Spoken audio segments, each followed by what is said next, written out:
Karkardooma court के चुनाव हुए कैंसिल, फर्जी वोटिंग और बूथ कैप्चरिंग का आरोप। पूर्वी दिल्ली के कड़कड़डूमा कोर्ट में शुक्रवार को चल रही चुनाव प्रक्रिया को बीच में ही रोकना पड़ा। चुनाव आधे चरण तक पहुंचा ही था कि कोर्ट परिसर के अंदर अव्यवस्थाएं बढ़ने लगी। चुनाव कमिश्नर प्रमोद नागर ने बताया कि भारी मिसमैनेजमेंट और फर्जी वोटिंग की शिकायतें सामने आई, जिसके चलते चुनाव को कैंसिल करना पड़ा। देखिए, सच्चाई ये है कि हम लोगों ने एक तो हमें फंड्स जो इलेक्शन कमेटी के लिए नहीं मिले, हमारी बात से पूरा जो इलेक्शन कराने के लिए होना चाहिए, पहली तो हमारी ये। दूसरी बात ये है कि जब संसाधन आपके पास नहीं तो आप खाली पेट क्या लड़े करोगे। उस सब के बावजूद हमने बहुत फ्री एंड फेयर इलेक्शन कराने की एक व्यवस्था कर ली। आप अगर देखें बीइंग रिपोर्टेड, बाहर हमने क्या किया कि बाहर कुर्सियां डलवाई हैं और करीब 10 हमारी वो लगी हुई है 85 इंच की स्क्रीन बाहर जी।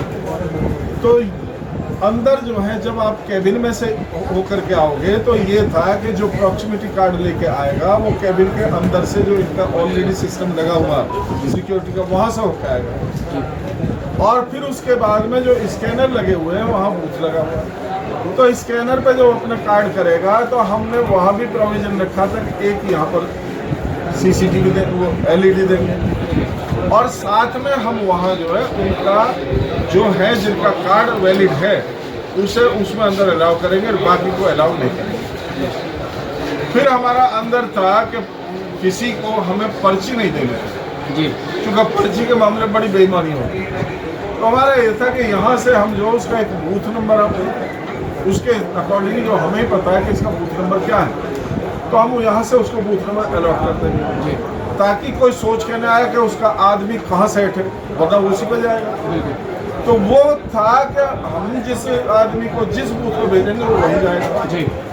तो उसके ऊपर वो जो है वोट कास्ट करता है, तो हमने उसमें जितनी फेयरनेस हो सकती है वो रखी। फिर ये हुआ कि इलेक्शन का हो चुके इलेक्शन है लेकिन साथ में कोर्ट भी खुली हुई जी।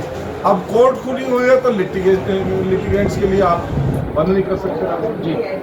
उसे नहीं बंद करेंगे तो हमारा सेफ्टी क्या इलेक्शन की। तो अल्टीमेटली हमने एक स्टेप ये लिया कि हम अपने जो है जो चारों ब्लॉक है उनको हम जो है वो रिजर्व करेंगे। नहीं हम उन्हें सील कर देंगे, बंद कर देंगे जी, खोलेंगे बंद कर देंगे। तो जब बंद कर देंगे तो उसमें आएगा नहीं। और उसे बंद करने के पीछे भी हमारी एक मंशा थी जो बहुत आपको मैं क्लियर बता दूं, मुझे कोई उसमें नहीं है। पिछली बार इलेक्शन कंडक्ट हुआ था इसी कोर्ट में जी। उस इलेक्शन को कंडक्ट होने के बाद इसी कोर्ट में 180 गोलियां चली, 180 गोलियां चली इसी कोर्ट में। और उसके बाद DCP अपने जो सिक्योरिटी वाले उन्होंने अपनी फोर्स को पीछे किया, बोले वकीलों को मसला हमें इस पछड़े में नहीं पड़ता। मेरे दिमाग में ये बात आ रही है कि जब मान लिया जो 180 गोली चलाने वाले कौन है, इसका मतलब ये बाहर से जो लाए हुए लोग होते वो होते जो दंगा कराने के लिए, झगड़ा कराने के लिए, वही सारी स्थिति रिपीट हुई। तो जब हमने किया तो वो उसमें से जिनको परेशानी हुई वो लोग आगे के जो नहीं चैम्बर नहीं बंद होगा, चैम्बर नहीं, ये कहाँ जाएगा। हमने कहा ठीक है, हमने इलेक्शन वो अपना चैम्बर खोल दिया। उसके बाद हमने अल्टरनेट ढूंढा क्या कर सकते हैं। फिर हमने अल्टरनेट के तौर पे किया कि हमारे जो 4 ब्लॉक हैं, 2 ब्लॉक एक साथ है, ये थोड़ा सा अलग है, तो हमने इनके लिए 2 जो एंट्री और एग्जिट एक ही करके वो दूसरी साइड एक BSC इसकी जो है उस साइड उनका एंट्री भी और एग्जिट उधर कर दे ताकि वो इलेक्शन कंपाउंड में ना घुस पाए। अब ये सारी व्यवस्था थी। तो अब यहाँ जो सारी व्यवस्था क्या है कि एक तो ये था कि जो हमारे इवन चपरासी भी ये भी सिक्योरिटी का भी इसमें फेलियर है। सिक्योरिटी को उन्होंने वैसे तो दिखाने के लिए सिक्योरिटी कर दी लेकिन लूप होल्स बहुत सारे खोल के छोड़ दी।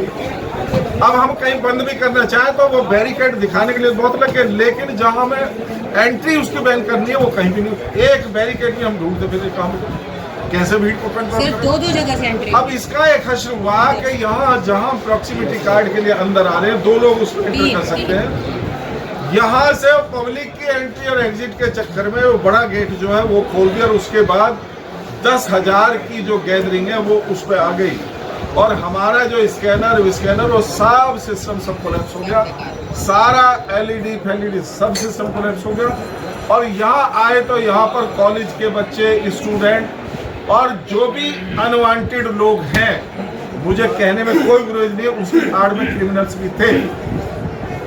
अब आप वकील का वोट डालो तो समझ में आता है, लेकिन उसमें आपके स्टूडेंट भी वोट डाल रहे, जो प्रॉक्सिमिटी कार्ड की तो ऐसी धज्जियां उड़ाई हैं कि हम जो है उन्हें कैसे कंट्रोल करें। दूसरा लैब्स हमारा है, हमें 25 ईवीएम मिली, तो हमने पहले 60 बूथ बनाए थे, लेकिन उस 60 बूथ में जो बैलेट के लिए सबने मना किया जी, बैलेट से नहीं। अब सारी मशक्कत करने के बाद हमें 25 मशीनें मिली, हमने 25 मशीनें लगा दी, जो भी हमारे फंड्स थे वो हमने मशीनों में दे दिया, 18 लाख किया है, बाकी हमारे पास इलेक्शन के लिए फंड भी सफिशिएंटली मिला। ये सब कुछ होने के बावजूद हमने पूरी तरह से अपना कोशिश करी, कुछ अपनी पॉकेट से भी, मैं सब अपनी पॉकेट से भी, कि चलो जब कोई जिम्मेदारी मिले तो इसको कर सके। एक अनवांटेड सर्कमस्टेंसेस हुए कि जैसे ही मैं इलेक्शन में कमेटी का रहा, मेरे ब्रदर की रात को डेथ हुई, कल रात को, इसी रात को, आज जो रात गई इसी रात में डेथ होगी। और उसमें जो अल्टीमेटली उसका दाह संस्कार जो है वो हमने बजाय हम लेट करने के, इसलिए हमने जल्दी किया कि सोचना पड़ा कि ये इतनी सारी जो रिस्पॉन्सिबिलिटी, कितने लोग सफ़र करेंगे हमारी वजह से, कितना सिस्टम कोलैप्स कर जाएगा, तो हमें ये दुख तो हम झेल रहे हैं हमारे परिवार का, और वो हमारा भाई वापस नहीं आएगा। लेकिन जिन भाइयों के, जिन बहनों के अपना मेहनत से इतने महीनों से, क्या सालों से मेहनत कर रहे हैं, वो सारे सफ़र करेंगे, ये सोच करके मैं आज यहाँ पर आया। और आया जब मैंने देखा तो इस बीच में तो सारी व्यवस्थाएं सब चौपट हो चुकी। आया जब मैंने देखा तो इस बीच में तो सारी व्यवस्थाएं सब चौपट हो चुकी। तो सर ये भी बात माना जा रहा था कि 25 के अलावा 5 रिजर्व भी रखी गई थी, रखे, लेकिन उसमें कोई बैलेट वो तो है ही नहीं, मशीन ईवीएम तो ही नहीं, उसमें खाली रखे। तो खाली हमने जो ढांचा बना रखा है जी, उसमें कोई इमरजेंसी हो जाए। इमरजेंसी ये नहीं सोची कि इमरजेंसी जो है जिस तरह से जरूरत पड़ती है, जहाँ सिक्योरिटी का उसका है, वो पूरी तरह से दिखाने के लिए सारा सिक्योरिटी बैठी हुई है, वो ऐसे को जैसे फोटो खिंचवाने के लिए बैठे, उनके लिए कोई काम नहीं। वो तब एक्शन करेंगे जब हम आपस में रट बजाएंगे, तो भी वो मुख दर्शक बनाएंगे जी हम जो। ये मैंने एक नजारा देखा। सर फर्जी वोटिंग भी रही है क्या, जो है जो बूथ कैप्चरिंग वगैरह? फर्जी वोट इतनी हुई है कि जो लोग आए हुए थे बाहर से, इवन यहाँ तक हुआ है कि लेडीज के प्रॉक्सिमिटी कार्ड बहुत सारे पहले चोरी हो चुके हैं। लेडीज के भी जो कार्ड थे उनको जो है वो जेंट्स इस्तेमाल कर रहे हैं, वहाँ पे जो ये दिखाना पड़ेगा। तो जब मैंने पकड़े के लेडीज के, तो कहना मेरी वाइफ का को कह रहा मेरी बहन का, तो मैंने कहा जब बहन आएगी तब करा दे, और नहीं वो आ जाएगी मेरा करा देगी। और वहाँ पर सारे कैंडिडेट्स, में एक की बात नहीं कर रहा, सारे कैंडिडेट्स ने अपने अपने सपोर्टर्स के साथ वो जो है उस पर कब्जा कर लिया।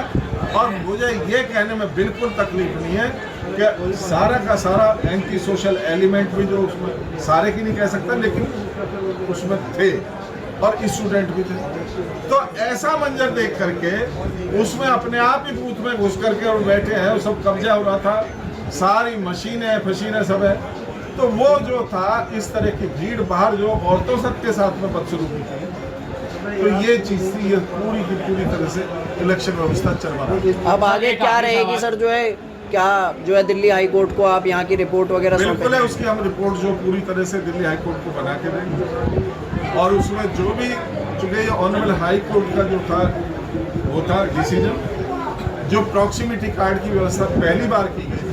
अब आधे लोग इसलिए से बोर्ड में आ रहे थे कि इलेक्शन कमेटी जो थी उसने जो वोटर लिस्ट बनाई थी, वो वोटर लिस्ट थी मान ली 8000 की, लेकिन जो प्रॉक्सिमिटी कार्ड आए तो वो रह गए 5100 5150, और बाकी के लिए हो गया जी पता नहीं। तो वो कंपनी जो थी जिसको वो कॉन्ट्रैक्ट दिया हुआ है, वो कंपनी का हमसे कोई कॉन्ट्रैक्ट नहीं था। वो प्रॉक्सिमिटी कार्ड बना कर किस्तों में जो बार एसोसिएशन में भेजते रहे, तो जो लोग चुनाव भी लड़ रहे हैं उन्हीं के पास वो भेज रहे हैं। जब ये व्यवस्था पता लगी तो उसमें बहुत सारे गायब हो गए। अब उसका कंट्रोल हमारे हाथ में नहीं, हमारी रिस्पॉन्सिबिलिटी में नहीं। ये सारी कुव्यवस्थाएं जो है वो शुरू से एक सिस्टम जो है वो, मैं यही नहीं कह रहा कि हमारे एंड पे प्रॉक्सिमिटी कार्ड के मामले में तो समझ लो इससे बड़ा कोई कदम नहीं।